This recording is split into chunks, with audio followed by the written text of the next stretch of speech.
الحمد لله رب العالمين والصلاة والسلام على سيد المرسلين عزیزان گرامی، رسول اللہ صلی اللہ علیہ وآلہ وسلم کی ریش مبارک کے دو بال مبارک حضرت صدیق اکبر رضی اللہ عنہ کو مل گئے۔ آپ ان دونوں بالوں کو جو ہے بطور تبرک گھر لے آئے اور بڑی تعظیم کے ساتھ اندر ایک جگہ رکھ دیے۔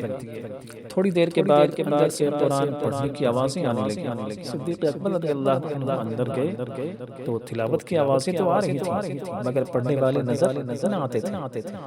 حضرت صدیق اکبر رضی اللہ عنہ نے رسول اللہ صلی اللہ علیہ وسلم کی خدمت میں حاضر ہو کر سارا قصہ عرض کیا تو حضور صلی اللہ علیہ وسلم نے مسکرا کر فرمایا: ان الملائکۃ یجتمعون علی شعری ویقرؤون القرآن۔ یہ فرشتے ہیں جو میرے بال کے پاس جمع ہو کر قرآن پڑھتے ہیں۔ یہ فرشتے ہیں جو میرے بال کے پاس جمع ہو کر قرآن پڑھتے ہیں۔ جنگ احزاب میں حضرت جابر رضی اللہ عنہ نے رسول اللہ صلی اللہ علیہ وسلم کی دعوت کی اور ایک بکری ذبح کی۔ حضور صلی اللہ علیہ وسلم جب صحابہ کرام کی معیت میں صحابہ کرام کے ساتھ جابر کے گھر پہنچے تو جابر نے کھانا لا کر آگے رکھا۔ کھانا تھوڑا تھا اور کھانے والے زیادہ تھے۔ رسول اللہ صلی اللہ علیہ وسلم نے فرمایا: تھوڑے تھوڑے آدمی آتے جاؤ اور باری باری کھانا کھاتے جاؤ۔ چنانچہ ایسا ہی ہوا کہ جتنے آدمی کھانا کھا لیتے وہ نکل جاتے۔ اسی طرح سب نے کھانا کھا لیا۔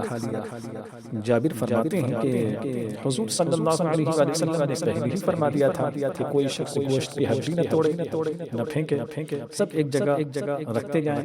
جب سب کھا چکے تو آپ صلی اللہ علیہ وسلم نے حکم دیا کہ چھوٹی موٹی سب ہڈیاں جمع ہو گئی تو آپ صلی اللہ علیہ وسلم نے اپنا دست مبارک ان پر رکھ کر کچھ پڑھا۔ آپ کا دست مبارک ابھی ہڈیوں کے اوپر ہی تھا اور زبان مبارک سے آپ کچھ پڑھ ہی رہے تھے کہ وہ ہڈیاں کچھ کا کچھ بننے لگی، یہاں تک کہ گوشت تیار ہو گیا۔ کان جھاڑتی بکری اٹھ کھڑی۔ حضور صلی اللہ علیہ وسلم نے فرمایا: جابر لے اپنی بکری لے جا۔